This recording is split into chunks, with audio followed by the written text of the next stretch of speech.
अस्सलाम वालेकुम नाज़रीन, मैं हूं आपका मेज़बान अब्दुर्रहमान। हदफ में आप सब लोगों को खुशामदीद।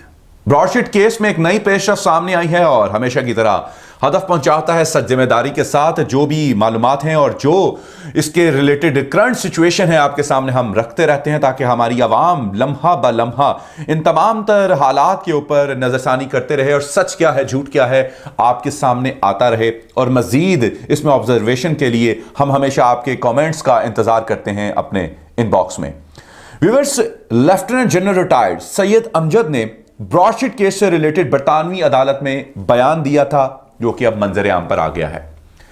ब्रॉडशीट से रिलेटेड बरतानवी अदालत को दिए गए बयान में उन्होंने कहा कि ब्रॉडशीट किसी किस्म की कोई अभी तक हेल्प नहीं कर सका पाकिस्तान की, और ना ही उसने किसी हुकूमत को करप्शन से रिलेटेड करप्ट नासिर के खिलाफ कोई मालूमात फराहम की हैं, ना ही कोई पैसा रिकवर कर सका है। इसके साथ साथ प्रोसिक्यूटर जनरल फारूक आदम का बेटा ब्रॉडशीट केस में ब्रॉडशीट के पार्टनर्स के लिए काम कर रहा था।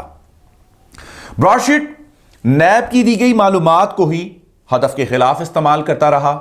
ना तो किसी किस्म की पैसे की कोई रिकवरी हुई और ना ही कोई मालूमात हुकूमत पाकिस्तान को दी गई।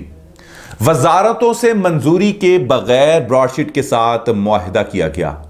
यह मुआहिदा कैसे पाया तकमील तक पहुंच सकता है, इसमें किसी किस्म की कोई मजबूती नहीं। सन 2000 में उन्होंने ब्रॉडशीट के दफ्तर का दौरा किया, जहां पाकिस्तानी वफ्द को ब्रॉडशीट ने जाली इंफॉर्मेशन की बुनियाद पर गलत प्रेजेंटेशन दी गई और इसी धोखाधड़ी की वजह से पाकिस्तान को ट्रैप किया गया। लिहाजा ब्रॉडशीट किसी किस्म की अभी कोई पेशरफ्त नहीं कर सका, न पैसे की रिकवरी के हवाले से, न इंफॉर्मेशन शेयर करने के हवाले से, और नैब की ही इंफॉर्मेशन को शेयर करके वो हमसे पैसों का मुतालिबा कर रहा है। तमाम तर सूरत हाल जो इस वक्त की करंट सिचुएशन आपके सामने हमने रख दी है और लम्हा ब लम्हा इसी तरीके से आपको अपडेट करते रहेंगे। हदफ में मुझे दीजिए इजाजत, फिल वक्त के लिए इतना ही। आपका मेज़बान अब्दुर्रहमान फिर हाजिर होगा आपकी खिदमत में एक मरतबा। अल्लाह हाफिज।